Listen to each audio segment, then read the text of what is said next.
ভালো হয় না। নমস্কার, আপনারা দেখছেন লোকসভার দখলদারি আর আমি আপনাদের সঙ্গে সব্যসাচী। প্রত্যেক দিন লোকসভার দখলদারিতে আমরা বিভিন্ন রাজনৈতিক পরিস্থিতি নিয়ে আলোচনা করছি। আগামীকাল অর্থাৎ 1 জুন লোকসভার সপ্তম দফার নির্বাচন, শেষ নির্বাচন। সেই শেষ নির্বাচনের আগেই আমরা আজকে দেখলাম যে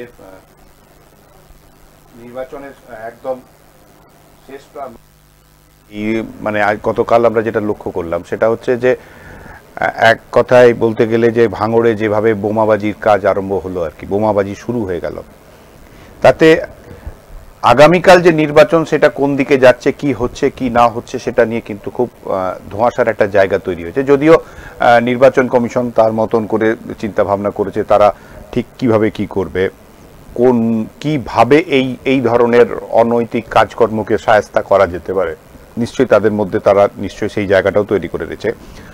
আগামী কাল এই সপ্তম দফার নির্বাচন, এক কথায় যদি বলি যে নির্বাচনের সপ্তমী, তাতে উত্তর কলকাতা, দক্ষিণ কলকাতা, যাদবপুর, জয়নগর, বসিরহাট, বারাসাত, মথুরাপুর, ডায়মন্ড হারবার, দমদম, এই কেন্দ্রগুলোতে আগামীকাল নির্বাচন। আর এই নির্বাচনকে ঘিরে মানে এক কথায় বলতে গেলে যদি আমি বলি যে মানে রাজনৈতিক উত্তাপ, কিন্তু মানে বিশেষ করে এই কেন্দ্রগুলোর ওপরে সবার নজর আছে। বিশেষ করে যদি আমি বলি দমদম, ডায়মন্ড হারবার, বারাসাত, বসিরহাট, দক্ষিণ কলকাতা, যাদবপুর, উত্তর কলকাতা, এই যে এই কেন্দ্রগুলো, মানুষের একটা খুব উৎসাহ এই কেন্দ্রগুলোর উপরে আছে যে এই কেন্দ্রে কি হতে পারে, কি হচ্ছে। আমরা দেখেছি যে এক কথায় যদি বলি যে এই যে প্রচারের বিগত 2 মাস ধরে যে প্রচার চললো, সেই প্রচারের রাজ্যের মুখ্যমন্ত্রী মাননীয় মমতা বন্দ্যোপাধ্যায় মাননীয় 107টা উনি জনসভা করেছেন। সেই তুলনায় দেখা যাচ্ছে যে অভিষেক বন্দ্যোপাধ্যায়, যিনি তৃণমূল কংগ্রেসের সেনাপতি বলা হচ্ছে যাকে, তিনি 72টি তার কর্মসূচির মধ্যে ছিল, 72টি তিনি সভা করেছেন। অথচ এই 72টি সভা করলেও তিনি 3টি সভা করেন, 3 জন একদম প্রবীণ রাজনৈতিকবিদের সভা তিনি করেননি, এবং 3টি কেন্দ্রই কিন্তু খুব একদম এক কথায় যদি বলি যে খুব বড় কেন্দ্র, এবং এটা নিয়ে সবার নজর থাকবে। তো এই বিষয়গুলো নিয়ে আলোচনা করব, তার সঙ্গে পারিপার্শ্বিক অনেক বিষয় তো আছে, কিন্তু এই বিষয়ে আলোচনা করতে গিয়ে আমার সঙ্গী যিনি আছেন বিশিষ্ট সাংবাদিক তমন্নাস পণ্ডিত। পণ্ডিতদা, তোমাকে স্বাগত। পণ্ডিতদা, আমরা যেটা বিষয় বলছিলাম সেটা হচ্ছে যে মমতা বন্দ্যোপাধ্যায় 107টা নির্বাচনী জনসভা করেছেন এবং সেখানে 72টা জনসভা করেছেন অভিষেক বন্দ্যোপাধ্যায়। প্রবীণ রাজনৈতিকবিদ, প্রবীণ এক কথায় বলতে গেলে সেটা হচ্ছে যে দমদম, উত্তর কলকাতা এবং শ্রীরামপুর। দমদমে সৌগত রায়, উত্তর কলকাতায় সুদীপ বন্দ্যোপাধ্যায় এবং শ্রীরামপুরে কল্যাণ বন্দ্যোপাধ্যায়। এই 3 প্রবীণের যে মানে জনসভা, এই 3 প্রবীণের জনসভাতে কখনো কোথাও অভিষেক বন্দ্যোপাধ্যায়কে দেখতে পাওয়া গেল না। এখানেও কি সেই নব্য এবং আদির যে একটা জায়গা? কারণ আমি তোমাকে বলি, তোমার হয়তো মনে থাকবে যে আমরা একটা সময় দেখেছিলাম যে অভিষেক বন্দ্যোপাধ্যায়ের নেতৃত্ব নিয়ে এই 3 জন কিন্তু খুব সরব হয়েছিল, সৌগত রায়, কল্যাণ বন্দ্যোপাধ্যায় এবং সুদীপ বন্দ্যোপাধ্যায়। তো এই 3 জনের কি বেছে বেছে এই 3 জনাকেই বাদ দেওয়া হলো সবার ক্ষেত্রে? কি মনে হচ্ছে? না, এটা তো নিশ্চিতভাবেই যে এই 3 যে প্রবীণের কথা তুমি বললে, এরা একেবারেই মমতা বন্দ্যোপাধ্যায়ের কাছের লোক, এবং মমতা বন্দ্যোপাধ্যায়ের সরাসরি মমতা বন্দ্যোপাধ্যায় তাদের বলা যায় যে এরা মমতা বন্দ্যোপাধ্যায়ের প্রার্থী। না হলে এক সময় শোনা যাচ্ছিল নির্বাচনের বেশ কিছুটা আগে যে এবারে হয়তো অনেক প্রবীণই হয়তো এবার প্রার্থী হওয়া থেকে বাদ যেতে পারেন। সেটা হচ্ছে শ্রীরামপুরে কল্যাণ বন্দ্যোপাধ্যায়, এবং বিশেষ করে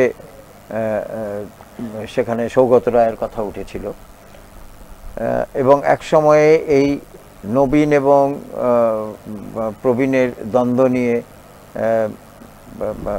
তৃণমূলের সেনাপতির সঙ্গে বলা যায় যে এই প্রবীণদের একটা ঠান্ডা লড়াই দেখা গেছিল। এবং কল্যাণ বন্দ্যোপাধ্যায় তিনি তো সরাসরি আক্রমণ করেছিলেন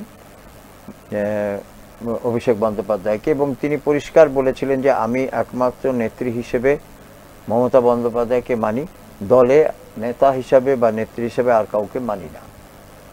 সম্ভবত প্রত্যেকটা প্রবীণেরই একই ধরনের বক্তব্য ছিল।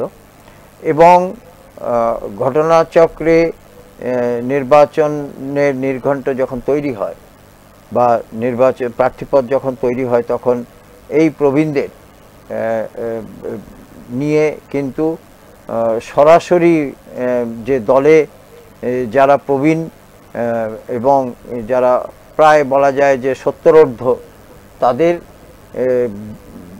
প্রার্থীপদ দেওয়া নিয়ে কিন্তু একটা প্রশ্ন তুলেছিলেন অভিষেক বন্দ্যোপাধ্যায়। হ্যাঁ, তুমি এই যে তিনজন প্রবীণের কথা বলছি পণ্ডিত দা, তিনজন প্রবীণের মধ্যে সৌগত রায়ের তোমার 76 বছর বয়স, সুদীপ বন্দ্যোপাধ্যায়ের 75 বছর বয়স এবং কল্যাণ বন্দ্যোপাধ্যায়ের 67 বছর বয়স, এই যে বয়সের হাত তাদের।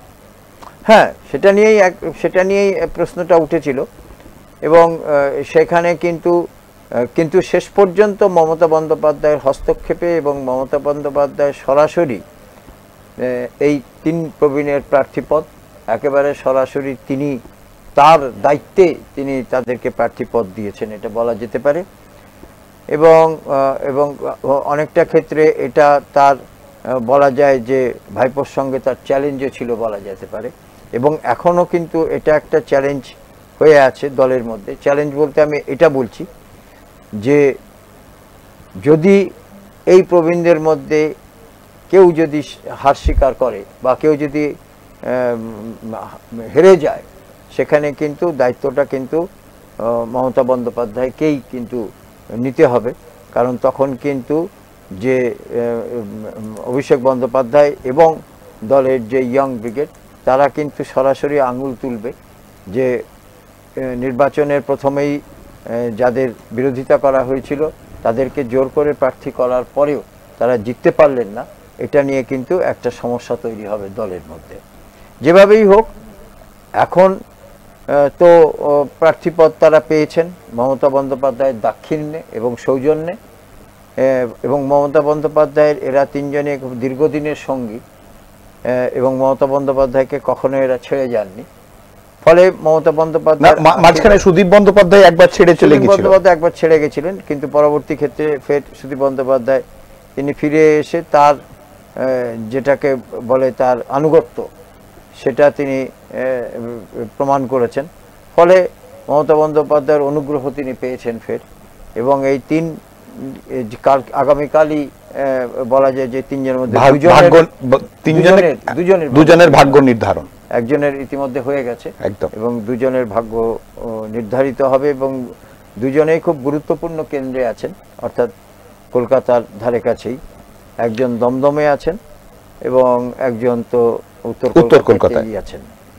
সুতরাং ফলাফল কি হবে এটা নিয়ে তো নতুন করে আমরা কিছু বলতে পারবো না, কিন্তু একটা কথা যে তাপস রায়, যিনি 5 বারের বিধায়ক এবং তার আগে কাউন্সিলর ইত্যাদি, এবং আজকের ডেটে যারা রাজনীতিতে বিশেষ করে যদি আমরা বলতে যাই যে এই যে মন্ত্রিসভা চলছে, যে রাজ্যের যে মন্ত্রিসভা, সেই মন্ত্রিসভার অনেক মন্ত্রী কিন্তু তাপস রায়ের হাত ধরে তার রাজনীতিতে আসা, মানে ছাত্র রাজনীতি করার সময় একদমই। এবং তাপস রায়ের বিরুদ্ধে কিন্তু কোনো রকমের অনৈতিক কাজের কোনো অভিযোগ নেই বা ছিল না এখনো পর্যন্ত।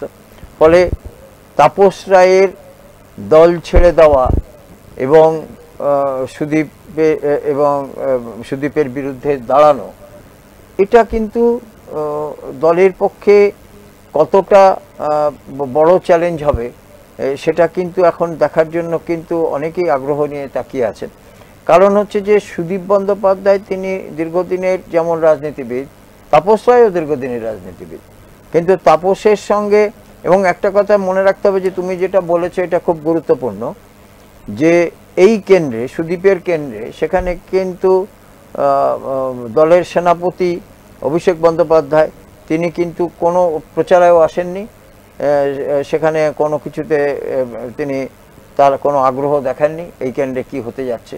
বরং মমতা বন্দ্যোপাধ্যায় তিনি পদযাত্রা থেকে আরম্ভ করে জনসভা তো করেইছেন। ফলে এটা মনে হচ্ছে যে মমতা বন্দ্যোপাধ্যায় মানে সে কাছে মানে এটা একটা বড় চ্যালেঞ্জ যে তাদের জন্য তাদেরকে তিনি প্রায় এক প্রকার লড়াই করে তিনি প্রার্থীপদ দিলেন এবং তাদেরকে জয় করিয়ে আনাটাও যেন একটা তার ঘাড়ের দায়িত্বের মধ্যে পড়েছে।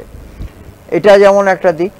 অন্যদিকে দেখতে গেলে আগামীকালে কলকাতার যে 4টি কেন্দ্রে যে ভোট হতে যাচ্ছে, এই 4টি কেন্দ্রেই কিন্তু খুব গুরুত্বপূর্ণ ভোট হতে যাচ্ছে এবং প্রার্থী যদি তুমি দেখো সুদীপ বন্দ্যোপাধ্যায় এবং সৌগত রায় এবং তাপস রায়, এরা সকলেই প্রবীণ মানুষ, কিন্তু অন্যান্য ক্ষেত্রে এই 4টি আসনে কিন্তু মানে লড়াইটা খুব মানে জমাটি লড়াই হতে যাচ্ছে। কারণ তুমি মনে রাখবে যে কলকাতার দক্ষিণে সেখানে কিন্তু সিপিএমের পক্ষ থেকে যে সায়রা হালিম যিনি দাঁড়িয়েছেন, তিনি কিন্তু যথেষ্ট প্রভাব ফেলতে পারছেন এখনো পর্যন্ত আমাদের খবর অনুযায়ী, এবং প্রত্যেকের ঘরে ঘরে তিনি যাচ্ছেন এবং এলাকাতে তার নিজস্ব একটা প্রভাব এবং ভাবমূর্তি যেখানে আছে, অত্যন্ত সৎ ভাবমূর্তি খুব স্বাভাবিকভাবেই, এবং সেই সঙ্গে ডাক্তার হওয়ার সুবাদে তার স্বামী ফুয়াদ হালিম, তিনিও সিপিআইএমের একজন শীর্ষস্থানীয় নেতা। ফলে এলাকাতে তারও যেমন একটা প্রভাব আছে। সেখানে কিন্তু দেবশ্রী চৌধুরীকে তুলে নিয়ে আসা হয়েছে মালদা থেকে, এবং মালা রায় তিনি এখানকার দীর্ঘদিনের বাসিন্দা। ফলে লড়াইটা কিন্তু আমার মনে হয়েছে যে এই 3 যে প্রার্থী, এই 3 দলের প্রার্থীর লড়াইটা কিন্তু খুব আমার মনে হয় যে একটা এমন একটা জায়গাতে গিয়ে পৌঁছেছে যে সাধারণ মানুষ অত্যন্ত কৌতূহলের সঙ্গে অপেক্ষা করছেন যে এই কেন্দ্রে কি হতে পারে অথবা কি না হতে পারে। তবে তোমার কি মনে হয় না যে এই যে তুমি যেটা দক্ষিণ কলকাতার কথা বলছো, দক্ষিণ কলকাতার রাজনীতিতে আমরা যদি দেখি যে সেখানে এই ধরো মালা রায়ের কথা বলি, মালা রায়, অপরদিকে আমাদের সিপিআইএমের হালিম রয়েছে এবং দেবশ্রী চৌধুরী, এই 3 জনাকার যদি মূল লড়াইটা আমরা যদি বলি যে তৃণমূল কংগ্রেস এবং বিজেপির মধ্যে লড়াই বিভিন্ন জায়গাতে যেমন হচ্ছে, উত্তর কলকাতার ক্ষেত্রে ঠিক এটা থেকে একটু আলাদা নয় কি? উত্তর কলকাতার ক্ষেত্রে আমার তো মনে হচ্ছে যেন যে সায়রা হালিম এবং তোমার তৃণমূলের মালা রায়ের বিরুদ্ধে যে লড়াইটা দক্ষিণ কলকাতা, উত্তর কলকাতা তো হচ্ছে শুধু দক্ষিণ কলকাতায়। হ্যাঁ, আমি সেটাই বলছি, এবং নির্ণায়ক ভূমিকা কিন্তু সায়রা হালিম। একদম সায়রা হালিম, আমি তোমাকে বলছি একদিকে সায়রা হালিম, অন্যদিকে কলকাতার আরেকটি গুরুত্বপূর্ণ কেন্দ্র দমদম, সেখানেও কিন্তু সুজন চক্রবর্তী, তিনি কিন্তু যথেষ্ট পরিচিত একজন মুখ, দীর্ঘদিনের তিনি রাজনীতিবিদ এবং স্বচ্ছ ভাবমূর্তির মানুষ। এটা কিন্তু সাধারণ মানুষের কাছে একটা খুব বড় কিন্তু মানে গ্রহণযোগ্যতা, তাতে কোনো সন্দেহ নেই। সাধারণ মানুষ দীর্ঘদিন ধরে, বিশেষ করে গত 11 বছর ধরে যেভাবে তারা একটা দলের প্রতি আনুগত্য দেখিয়েছে, বিশেষ করে কলকাতার আশেপাশে যে 4-5টি কেন্দ্র, সেখানে অন্য কেউ কিন্তু দাঁত ফোটাতে পারেনি শাসক দল ছাড়া। এবারে সেই 11-12 বছরের মিথটা ভাঙতে চলেছে কিনা সেটা কিন্তু একটা দেখার মতো, এবং অত্যন্ত আগ্রহের সঙ্গে মানুষ সেটা নিয়ে অপেক্ষা করছেন। তুমি যদি এই কথা, বিশেষ করে তাপস রায় এবং সুদীপ বন্দ্যোপাধ্যায়, তাদের যে লড়াইটা, এই লড়াইটা কিন্তু একেবারে বলতে হবে যে এই লড়াইটার কিন্তু মানে মুখোমুখি, মানে এই লড়াইটা হচ্ছে প্রত্যেকের, উভয়ের কাছে খুব প্রেস্টিজ ফাইট। এবং তোমাকে এই জন্য আমি কথাটা বললাম যে স্বয়ং প্রধানমন্ত্রীকে এই উত্তর কলকাতা কেন্দ্রে তিনি এসেছেন, তিনি সেখানে পদযাত্রা করেছেন, তিনি বিবেকানন্দর বাড়ি পর্যন্ত পদযাত্রা করেছেন, বাগবাজারে তিনি সারদা মায়ের বাড়িতে গেছেন। অর্থাৎ এই কেন্দ্রটাকে এতটাই গুরুত্ব দিয়ে তিনি মানে গুরুত্ব দিয়ে প্রচারের মধ্যে এনেছেন, যে ফলে এবং প্রধানমন্ত্রী আসার পরে নিশ্চয়ই সেখানে প্রচারটা অনেক তুঙ্গে, তাপমাত্রা অনেক বেশি উঁচুতে, এবং সেখানে ফলাফল কি হতে যাচ্ছে সেটা অন্য প্রসঙ্গ। কিন্তু প্রধানমন্ত্রী এসেছেন, এসে সেখানে প্রচারকে অনেকটা তুঙ্গে নিয়ে গেছেন, তাতে কোনো সন্দেহ নেই। ফলে তাপস এবং সুদীপ এই দুজনের লড়াইটাকে উত্তর কলকাতাতে এবারে একটা বলা যায় যে প্রায় সমান সমান পাল্লাতে দুজন বসে আছেন, এবং এখনো পর্যন্ত সাধারণ মানুষের কাছে এটা মানে খুব একটা হয়ে, মানে এলাকার মানুষ বা ভোটার তাদের কাছে কিন্তু এটাও একটা কঠিন চ্যালেঞ্জ, যে তাদের কাছে একটা বড় পরীক্ষা যে তারা কাকে গ্রহণ করবে, বেছে নিতে চায়। কারণ তারা দুজনেই কিন্তু একসময় উত্তর কলকাতাতে ছিলেন, একজন বিধায়ক ছিলেন, একজন সাংসদ ছিলেন, দুজনেই পরিচিত মুখ, দুজনেই এলাকাতে বিভিন্ন প্রকল্পে বিভিন্ন উন্নয়নমূলক কাজের সঙ্গে যুক্ত ছিলেন। ফলে সাধারণ মানুষের কাছে আমার মনে হয়েছে যে এটা অত্যন্ত চ্যালেঞ্জ, এটা মানে একটা চ্যালেঞ্জিং, এবং তারা অবশ্যই তারা এটা নিয়ে অনেকটাই দ্বিধাবিভক্ত, যে তারা ভোট দেওয়ার সময় কিভাবে তারা কাকে গ্রহণ করবেন, এটা কিন্তু খুব গুরুত্বপূর্ণ বিষয়। ফলে এই কেন্দ্রের লড়াইটা কিন্তু অত্যন্ত ইন্টারেস্টিং একটা লড়াই, খুব একটা বলা যেতেই পারে যে একটা খুব একটা বেশ মানে রোমাঞ্চকর একটা লড়াই হতে যাচ্ছে। ফলে কলকাতা নিয়ে এখন দেখার। এবং একটা কথা মনে রাখ, যে নখানা কেন্দ্রের নাম তুমি বললে আগামীকালে, তার মধ্যে অবশ্যই এটা ধরে নেওয়া যায় যে অন্যান্য বছরের ফলাফল থেকে সেখানে শাসক দল যথেষ্ট এগিয়ে আছে, কারণ তারা বিশেষ করে মমতা বন্দ্যোপাধ্যায় নিজে যখন কলকাতা বাসিন্দা এবং কলকাতায় থাকেন, ফলে সবসময়ই তার কিন্তু এই কলকাতা এবং আশেপাশের সমস্ত জায়গাতে তার যাতায়াত থাকে। ফলে তিনি সংগঠনটা তার কাছে সেখানে একেবারে হাতের মুঠোয় থাকে, এবং গোটা কলকাতার এই 4-5টা কেন্দ্রকে তিনি হাতের তালুর মতো চেনেন। ফলে তিনি নিজেও এবারে প্রচার করেছেন, এবং সেই প্রচারে এসে তিনি যেভাবে তার স্বভাবসিদ্ধ ভঙ্গিতে তিনি যেভাবে প্রচার করেছেন এবং মোদির যেভাবে বিরোধিতা করেছেন, খুব স্বাভাবিক, এটাই তার স্বাভাবিক, মোদির বিরুদ্ধে করাটাই তার স্বাভাবিক। এবং সেখানে তিনি ঠিক, কিন্তু মুশকিল হচ্ছে যে পথে মোদি তিনি পদযাত্রাটা করেছেন, পরের দিনকে মুখ্যমন্ত্রী কিন্তু ওই একই রাস্তাতেই কিন্তু তিনিও পদযাত্রা করেছেন। ফলে কোথাও না কোথাও মনে হচ্ছে যে এই কেন্দ্রগুলি নিয়ে সরাসরি মোদির সঙ্গে তার একটা লড়াই। এবং অবশ্যই এটা তো ঘটনা যে মূল পশ্চিমবঙ্গে এখন বেশিরভাগ কেন্দ্রেই, বেশিরভাগ কেন সব কেন্দ্রেই প্রায় মূল লড়াইটা হচ্ছে ভারতীয় জনতা পার্টি বনাম তৃণমূল কংগ্রেস। অন্যান্য প্রার্থী যারা আছেন অনেকেই নিশ্চয়ই ভালোই প্রার্থী আছেন, অনেক দল বিশেষ করে জোট প্রার্থী যারা আছেন তারা নিশ্চয়ই তাদের মানে প্রার্থী পদ নিয়ে নিশ্চয়ই সন্দেহের কোনো অবকাশ নেই, তারাও যথেষ্ট ভালো প্রার্থী, এবং অনেক কেন্দ্রেই বেশ পরিচিত মুখ দেওয়া হয়েছে। কিন্তু মূল লড়াইটা এই ঘাসফুলের সঙ্গে পদ্মের সেখানে, এবং এবারকার লড়াইটা অত্যন্ত কঠিন এবং গুরুত্বপূর্ণ লড়াই সাধারণ ভোটারদের কাছে, কারণ তারা কাদেরকে শেষ পর্যন্ত নির্বাচিত করবেন এটা কিন্তু তাদের কাছেও একটা দ্বিধা, মানে একটা রীতিমতো এই ঘটনা, তারা নিজেরা বেশ দ্বিধাবিভক্ত। না, আমরা পণ্ডিত, তুমি বললে কলকাতা, উত্তর কলকাতা বলো, দক্ষিণ কলকাতা, যাদবপুর, ডায়মন্ড হারবার বা দমদম, আমি দমদমের কথাই যদি বলি, এই 4টে কেন্দ্র যেমন কলকাতার একদম লাগোয়া, ও অন্যদিকে ডায়মন্ড হারবারে অভিষেক বন্দ্যোপাধ্যায়। কিন্তু যে আমি দুটো কেন্দ্রের কথা বলছি, এক হচ্ছে বারাসাত, এক হচ্ছে বসিরহাট।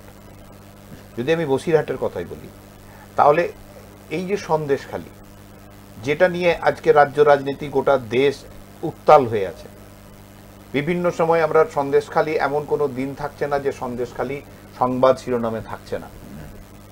সেই জায়গায় দাঁড়িয়ে সন্দেশখালী কতটা এফেক্ট করবে বসিরহাট লোকসভা কেন্দ্রে?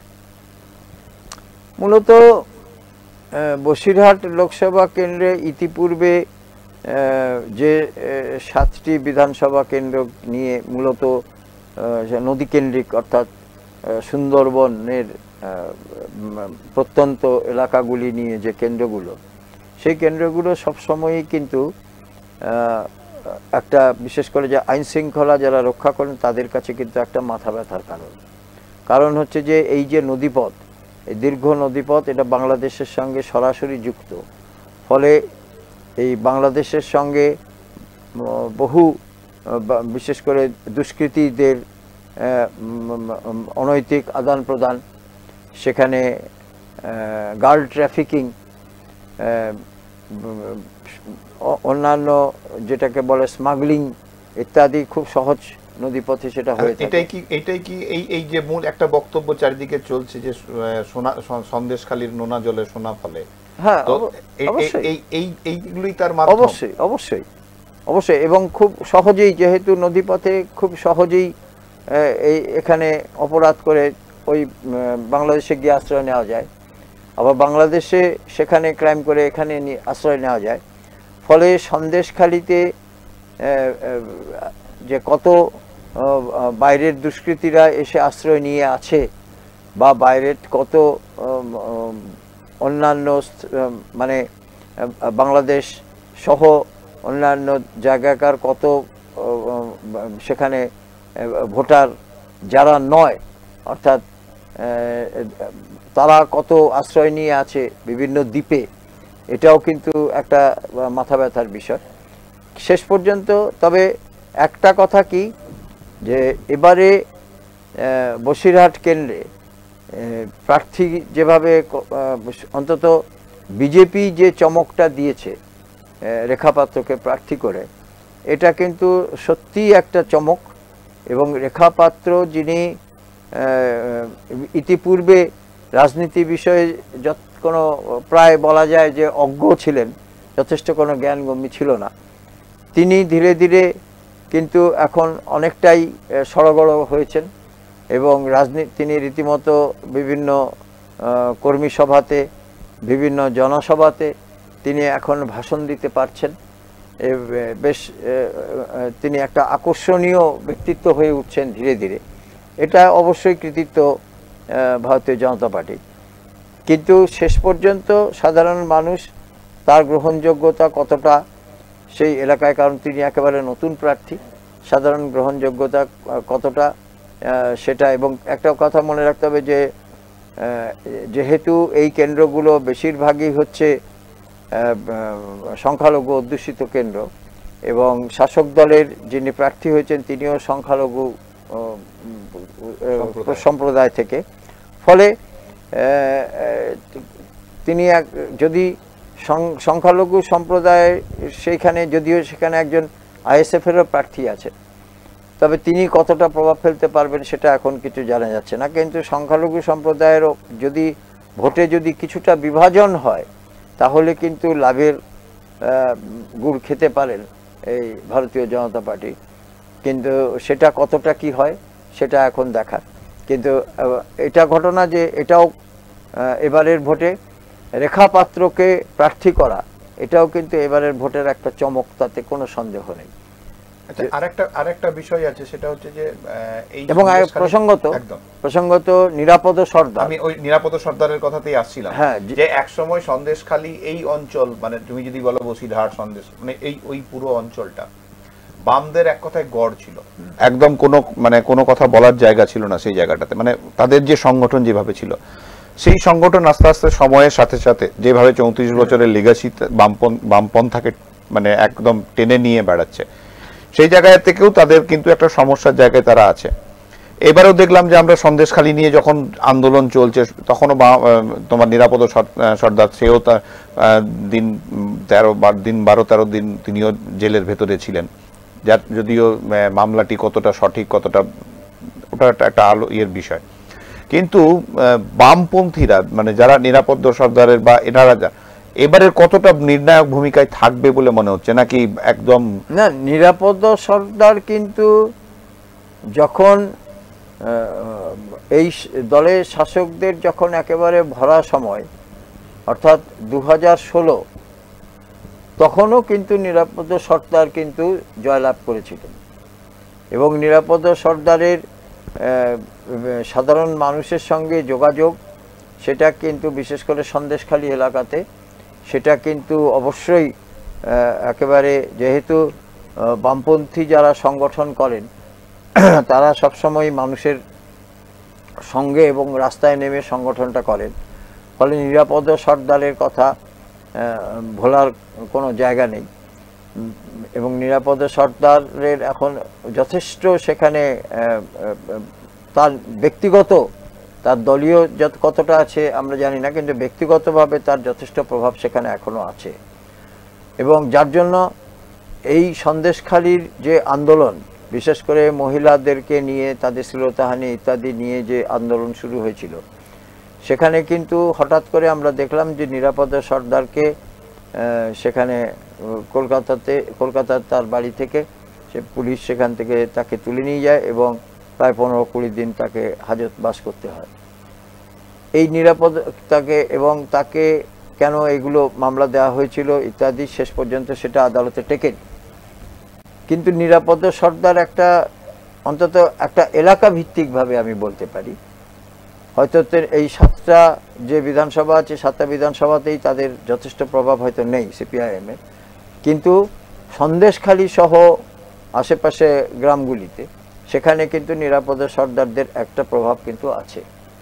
ফলে তাদের গ্রহণযোগ্যতা কতটুকু হবে সেটা অন্য প্রসঙ্গ। তবে রেখা পাত্র যে উত্থান, সেই উত্থানের পরে দেখা যাচ্ছে যে সেখানে কিন্তু লড়াইটা কিন্তু ধীরে ধীরে বেশ জমে উঠেছে এবং রেখা পাত্রকে যদি সেইভাবে হঠাৎ করে যদি প্রার্থী করা না হতো তাহলে সেই ক্ষেত্রে কিন্তু সন্দেশখালীর লড়াইটা কিন্তু এইভাবে একপেশে হয়ে যেত, এভাবে জমে উঠতে পারতো না। যেভাবেই হোক রেখা পাত্র তিনিও কিন্তু, আমরা যেটা খবর পাচ্ছি বা আমরা যেটা দেখতে পাচ্ছি যে রেখা পাত্র কিন্তু তিনিও চেষ্টা করছেন এবং তিনি বিভিন্ন জনসভাতে বিশেষ করে, এমনকি সবথেকে যেটা গুরুত্বপূর্ণ যে প্রধানমন্ত্রী নিজে তার সঙ্গে ফোনে কথা বলে তাকে যেমন উৎসাহ দিয়েছেন, তেমনি প্রধানমন্ত্রী তার জনসভাতে কিন্তু রেখা পাত্রকে তিনি পাশে বসিয়ে যে জনসভা করেছেন, তার ফলে কিন্তু সন্দেশখালী এবং অন্যান্য যে এলাকা যেগুলো আছে তারা কিন্তু যথেষ্ট উদ্বুদ্ধ হয়ে আছে এবং অনেকটা লাইমলাইটে এসছে গোটা দেশের কাছে।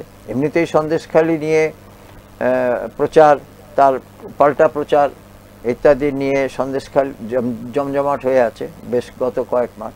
এমনকি জাতীয় এবং আন্তর্জাতিক যে মিডিয়াগুলো সেগুলোতেও কিন্তু আজকে সন্দেশখালী নিয়ে চর্চা হয়।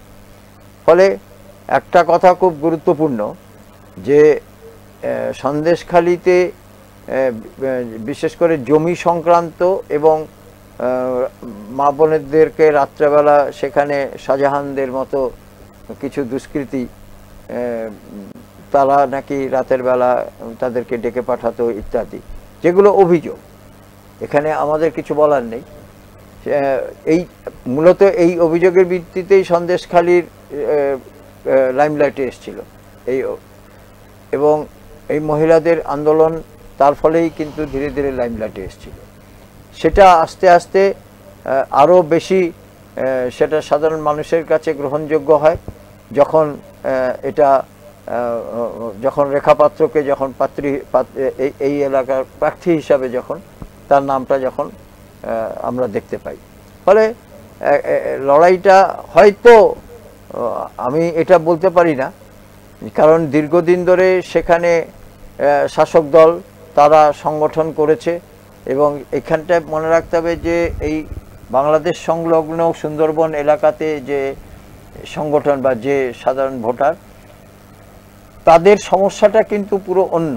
তাদের সমস্যাটা কিন্তু অন্যান্য রাজ্যের যে অন্যান্য এলাকার যে সংগঠন আছে তাদের মতো নয়। ফলে এখানে কিন্তু তাদের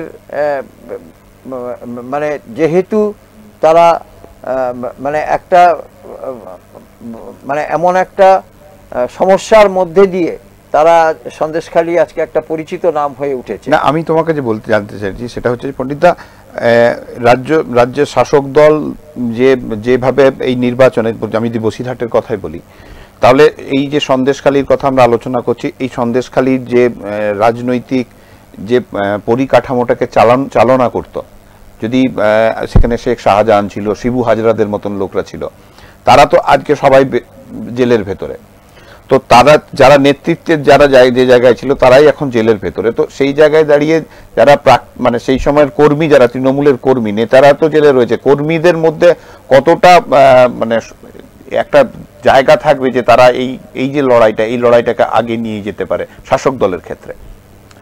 না, একটা কথা তুমি এই প্রসঙ্গটা আমি আনছিলাম, তুমি আনলে ঠিকই, যে শেখ শাহজাহানদের মতো লোকরা তারা যে কতটা প্রভাবশালী সেটা আমরা দেখলাম যখন শেখ শাহজাহানকে আমরা এক সময় দেখেছি যে সেখানে তাকে আমরা দেখেছি হাজতে বসে কান্নাকাটি করতে। আবার সেই শেখ শাহজাহানকে আমরা দেখলাম সে একেবারে সরাসরি হাজত থেকেই সে বক্তব্য রাখছে এবং বলছে যে 3 লক্ষর ওপরে ভোটে তারা জয়লাভ করবেন।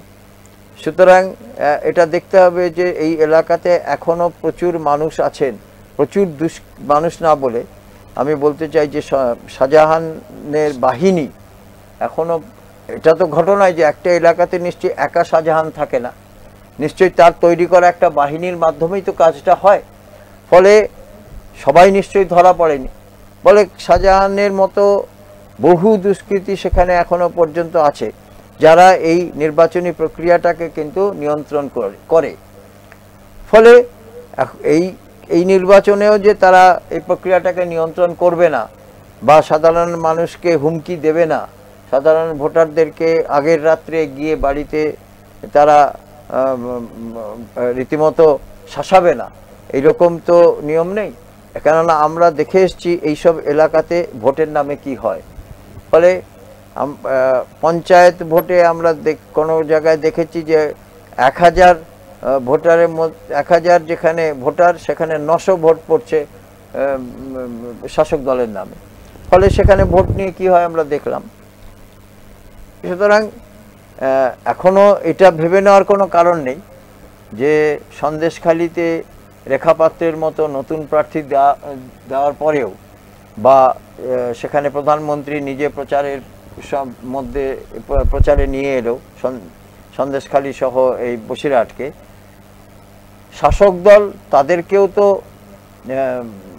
তারাও তো নিশ্চয়ই গুটিটা যথেষ্ট সাজাচ্ছে, কারণ তারাও এই রাজ্যে তাদের প্রত্যেকটা জায়গাতেই তাদের যথেষ্ট শক্ত তাদের পরিকাঠামো রয়েছে।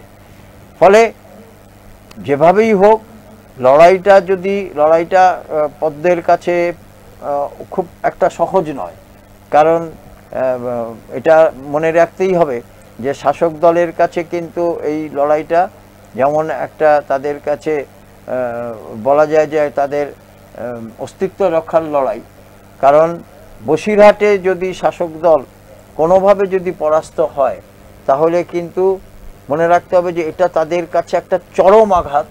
এবং কোন দিক থেকে আঘাত? বিশেষ করে যে মহিলারা যেভাবে তারা অভিযোগ করেছিলেন, শেষ পর্যন্ত যদি তারা সেখানে পরাস্ত হয় তাহলে কিন্তু এই মহিলাদের কিন্তু অভিযোগগুলো কিন্তু সত্যিকারের অভিযোগগুলো কিন্তু সেটা সাধারণ মানুষের কাছে মানে একেবারে বলা যায় যে সাধারণ মানুষের কাছে এই অভিযোগগুলো কিন্তু একেবারে সত্যি হয়ে এবং বিশ্বাসযোগ্য হয়ে ফিরে আসবে। একদম একদম। আর না শুধু তাই নয়, আমরা দেখেছি পণ্ডিতদা, সেটা হচ্ছে যে বসিরহাটের লড়াইটা কিন্তু মা বোনেদের লড়াই। তারা যেভাবে লড়াইটা সেই সময় শুরু করেছে এবং যে লড়াই এখনো পর্যন্ত তারা চালিয়ে যাচ্ছে, এটা অস্বীকার করার কোনো জায়গা নেই। কিন্তু পণ্ডিত, আমার এই বসিরহাট নিয়ে তো আমরা আলোচনা করলাম, কিন্তু একটা জায়গা নিয়ে আলোচনা না করলে না, সেটা হচ্ছে মানে জোট প্রার্থী। দেখো সবাই বলছে তো নিজের নিজের জায়গা থেকে কি করব না করব। এই যে জোট চলছে, ধরো ইন্ডি জোট, যে জোটের এখন তারাও বলছে যে আমরাই ক্ষমতায় আসছি, এটার কতটা বাস্তবের সঙ্গে কতটা জায়গা, তাদের কথাবার্তার কতটা পরিপূরক, সেটা বোঝার খুবই কঠিন এখন, যতক্ষণ না 4 তারিখের সঠিক তথ্য বেরিয়ে আসছে।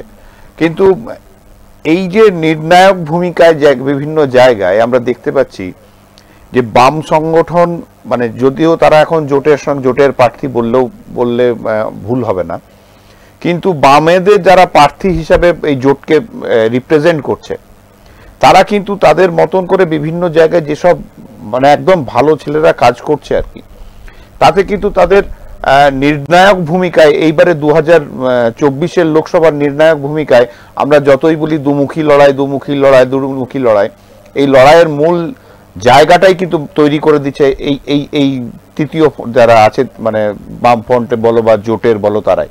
না, এটা ঠিকই যে একগুচ্ছ নতুন মুখকে নামানো হয়েছে এবারকার নির্বাচনে, এবং এটা ঘটনা যে যারা প্রবীণ এবং দীর্ঘদিনের যারা লড়াইয়ে আছেন তাদের কথা যদি বাদও দিই, একেবারে নতুন যারা লড়াইয়ে আছেন তারা কতটা গ্রহণযোগ্য হবেন সেটা অন্য প্রসঙ্গ। কিন্তু সাধারণ মানুষ তাদের কিন্তু লড়াইটাকে কিন্তু স্বীকৃতি দেবে কি দেবে না সেটা না হলে, বা হয়তো এখনই তারা মানে হয়তো জয়ের মুখ নাও দেখতে পারে, কিন্তু সেখানে একটা নির্ণায়ক ভূমিকা তাদের থাকবে যদি তারা তাদের হারানো যে ভোট, সেই ভোটটা যদি তারা ফেরত নিতে পারে এবং যদি নতুন ভোট যদি সংযোজিত করতে পারে। নতুন ভোটের ব্যাপারে একটা সুবিধে তাদের আছে, কারণ নতুন প্রজন্ম, বিশেষ করে একটা কথা তুমি হয়তো স্বীকার করবে, এই যে ইনসাফ যাত্রা যেটা কয়েক মাস আগে হয়েছিল, একেবারে মীনাক্ষী মুখার্জি যার নেতৃত্বে ছিলেন, একেবারে ইয়ং নতুন প্রজন্মের নতুন ছেলে, এবং সেখানে কিন্তু কোনো বর্ষিয়ান মানুষের সেখানে হস্তক্ষেপ ছিল না। এবং পরবর্তী ক্ষেত্রে আমরা দেখেছি যে ব্রিগেডে যে ইনসাফ যাত্রা সমাবেশ হলো, সেখানে কিন্তু একগুচ্ছ নতুন তরুণী, শুধু তাদের নেতৃত্বকে দেখলাম না, যারা উপস্থিত হলেন, এত লক্ষাধিক যে মানুষ উপস্থিত হলেন, তাদের কিন্তু সবাই নতুন প্রজন্মের মানুষ। এটা কিন্তু একটা খুব আশার জায়গা, এবং আমি মনে করি না, বা এখনও আমার স্মরণে নেই যে গোটা ভারতবর্ষে এমন কোনো দল আছে বা ছিল যেখানে একেবারে নতুন ব্রিগেডকে নিয়ে সেখানে জনসভা করা যায়, যে জনসভাতে সবই নতুন মুখ, সেখানে কিন্তু কোনো প্রবীণদের মুখ দেখা যাচ্ছে না। প্রবীণদেরকে কখনো কখনো তারা উপদেষ্টা হিসাবে হয়তো কোনো চেয়ারে বসিয়ে রাখা গেছে, কিন্তু মূল যে কার্যক্রম সেটা কিন্তু পরিচালনা করেছে একেবারে নতুন। আমার তোমার কাছে একটা জিনিস জানার, সেটা হচ্ছে যে তুমি খুব একটা মানে এমন একটা জায়গা তুললে, সেটা হচ্ছে ইনসাফ যাত্রা। আমি যদি বলি যে কংগ্রেস যখন তার ভারত জোড়ো ন্যায় যাত্রা শুরু করলো, তার আগে ভারত জোড়ো যাত্রা, তারপরে ন্যায় যাত্রা যেটা করলো, তারপরে এই ইনসাফ যাত্রা যেটা হলো, তো এই ইনসাফ যাত্রার কথাই বলো বা ভারত জোড়ো যাত্রার কথা বলো, এই যাত্রা কি কতটা মানে ফলদায়ক ভোট বাক্সে মনে হয়? না, একটা কথা মনে রাখতে হবে যে কংগ্রেস কিন্তু এই ইনসাফ তোমার ভারত জোড়ো যাত্রা কংগ্রেস করার পরে সেখানে বহু জায়গাতে আমরা দেখেছি যে কংগ্রেসের মধ্যে যারা সেখানে প্রায় বসে গেছিল সংগঠন, সেখানে প্রায় সংগঠন ছিল না। বহু নেতা সেখানে আর মানে তিনি কোনো কংগ্রেসের কোনো কার্যক্রমের মধ্যে ছিলেন না, নিজেকে সরিয়ে নিয়েছিলেন। ভারত জোড়ো যাত্রাতে আমরা দেখেছি যে বহু মানুষ কিন্তু তারা আবার সেই সংগঠনকে চাঙ্গা করতে কিন্তু এগিয়ে এসেছেন এবং রাহুল গান্ধীর সঙ্গে সঙ্গে তারা সাথ দিয়েছেন। কিন্তু আবার দেখা গেছে এটা দাদা, না আমি বলছি হ্যাঁ, যে এটা ঘটনা যে গোটা ভারত জুড়ো কতটা হয়েছে না জানি না, কিন্তু একটা মোটামুটি ধরে নেওয়া যায় যে একটা আলোড়ন গোটা ভারতবর্ষ জুড়ে আমরা দেখতে পেয়েছি। কিন্তু ভারত জোড়ো যাত্রার পরে পরেই যে 4-5টি কেন্দ্রে যে নির্বাচন হয়েছে, সেই নির্বাচনে আমরা দেখলাম যে তার যথেষ্ট কোনো প্রভাব পড়েনি, বরঞ্চ তাদের কংগ্রেসের জেতা সিটগুলো পর্যন্ত তাদের হাত থেকে চলে গেছে। বিশেষ করে রাজস্থান, মধ্যপ্রদেশ, হিমাচল প্রদেশ, এই যে অঞ্চলগুলো, এখানে কিন্তু আমরা দেখলাম না যে খুব প্রভাব পড়লো। কিন্তু যেভাবেই হোক কংগ্রেস বহুদিন পরে রাস্তায় নেমে অন্তত কিছুটা হলেও একটা আন্দোলনের একটা দিশা দেখাতে পারলো রাহুল গান্ধীর নেতৃত্বে।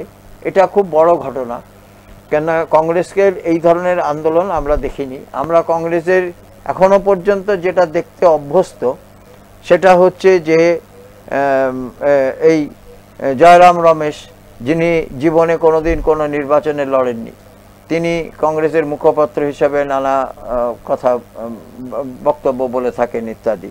তারা কখনো রাস্তায় নেমে কোনো আন্দোলন করেছেন বা কাজ করেছেন বলে আমরা জানি না। এবং অতি সম্প্রতি জানো যে মণিশঙ্কর আইয়ার, তিনি কিন্তু কংগ্রেসের বিভিন্ন কর্মকাণ্ড সম্পর্কে যথেষ্ট তিনি সমালোচনার করে যথেষ্ট অস্বস্তিতে ফেলেছেন কংগ্রেসকে। সেখানেও কিন্তু আমরা দেখলাম যে জয়রাম রমেশ তিনি তার মতো মুখপাত্র বললেন যে মণিশঙ্কর আয়ার এখন কংগ্রেসের কেউ নন, তার বক্তব্যে শুধু তোমাকে আমি এখানে আমার একটা জিনিস মনে পড়ে গেল আর কি, সেটা হচ্ছে যে শুধু মণিশঙ্কর আইয়ার নয়, কংগ্রেসে যেমন তুমি মণিশঙ্কর আইয়ারকে দেখছো, ঠিক ভারতীয় জনতা পার্টিতেও কিন্তু সুব্রমণিয়াম স্বামীও ঠিক সেও তার মতন করে বিভিন্ন সময় বিজেপির বিরোধী মন্তব্য করেও কিন্তু পেরিয়ে যাচ্ছে। হ্যাঁ, কিন্তু সুব্রমণিয়াম স্বামী বা একটা কথা, এখন কিন্তু যে ভারতীয় জনতা পার্টিকে তুমি দেখতে পাচ্ছ মোদির নেতৃত্বে, এখন কিন্তু সেখানে সুব্রমণিয়াম স্বামীদের কোথাও কোনো স্থান নেই। সেটা কিন্তু সম্পূর্ণ একেবারে বলা যায় যে এই কথাটা মনে রাখতে হবে যে এখন কিন্তু বিজেপি নয়, এখন হচ্ছে মোদির দল। বিজেপি কথাটা কিন্তু এখন শুধু একটা লেটার হেডে থাকে, দলের সাইনবোর্ডে থাকে, কিন্তু মনে রাখবে যে মোদি এবং বিজেপি এই দুটো কিন্তু অঙ্গাঙ্গিভাবে জড়িত, একে অপরের পরিপূরক। যদি মোদি না থাকে এখন বিজেপির কোনো অস্তিত্ব নেই। সুতরাং এখন যারা এর আগে যারা দীর্ঘদিন ধরে বিজেপি করেছেন, এই তুমি যার নাম করলে, তাদের কিন্তু এখনো পর্যন্ত আমার মনে হয় না যে এরপরে আর এই ভারতীয় রাজনীতিতে, বিশেষ করে যদি তারা অন্য দলে না গিয়ে থাকেন, না চলে যান, তাহলে কিন্তু ভারতীয় জনতা পার্টিতে থেকে তাদের কোনো আর প্রাসঙ্গিকতা আছে বলে আমার মনে হয় না। কেন পুরোটাই তৈরি করা হয়েছে এবং সময়ের সঙ্গে তাল রেখে প্রত্যেকটা দলকেই তাদেরকে কিন্তু নতুনভাবে নতুন মানুষদেরকে কিন্তু তাদেরকে দলে আনতে হয় এবং প্রয়োজনে বিভিন্ন, এবং যেহেতু রাজনৈতিক দল সাধারণ মানুষকে নিয়ে দল, সাধারণ মানুষ যাকে চাইবে তাকেই রাখবে। ফলে এখন মোদি তার একটা, যেমন গুজরাটের রূপকার হিসাবে তার যেমন একটা মানে অবিসংবাদী একটা কৃতিত্ব ছিল, তেমনি তার নেতৃত্ব অবিসংবাদী ছিল, কেউ কাউকে তাকে চ্যালেঞ্জ করতে পারেনি। দীর্ঘদিন মুখ্যমন্ত্রী হিসাবে তিনি গুজরাটকে যেভাবে চালিয়েছেন, পরবর্তী ক্ষেত্রে তিনি দলের মধ্যে সর্বেসর্বা হয়ে ধীরে ধীরে দলের নেতৃত্ব নিয়ে দলকে যেভাবে চালনা করেছেন, সেই দল তাকে পরে প্রধানমন্ত্রী করেছে এবং তিনি দ্বিতীয়বার প্রধানমন্ত্রী হয়ে গেছেন। ফলে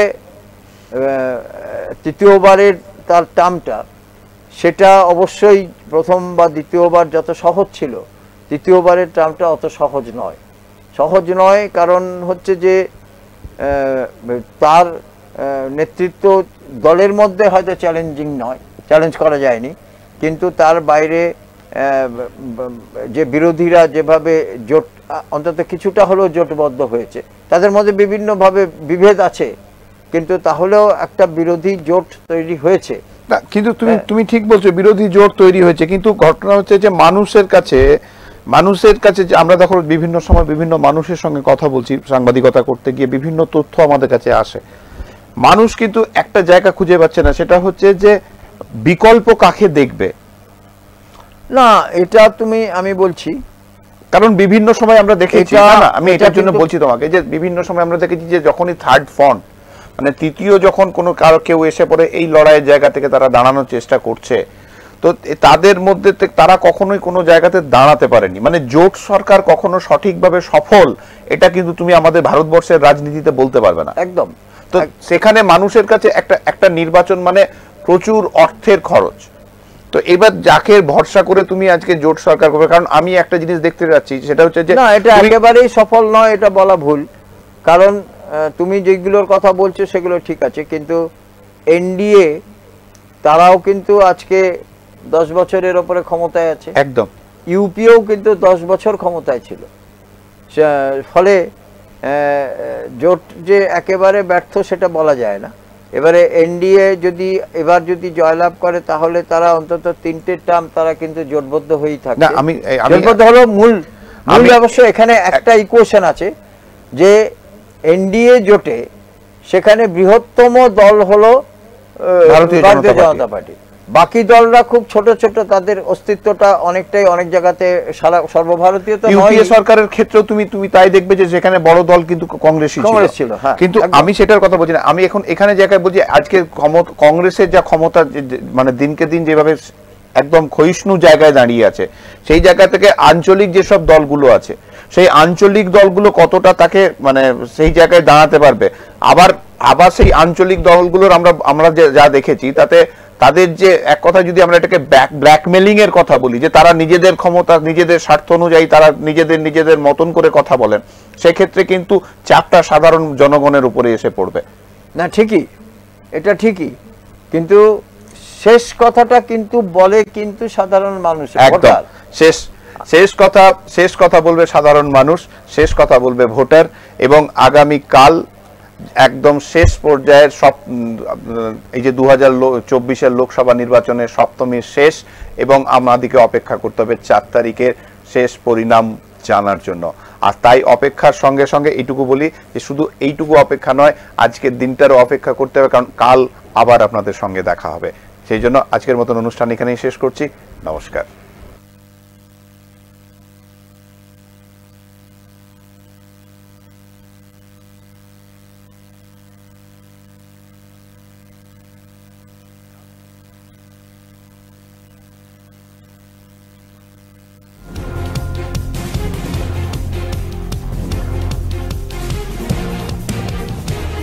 এই হলো ডেডলাইন কমিউনিকেশনস প্রাইভেট লিমিটেড। আপনারা দেখছেন এক্সপ্রেস নিউজ, খবর নেয়, খবর দেয়।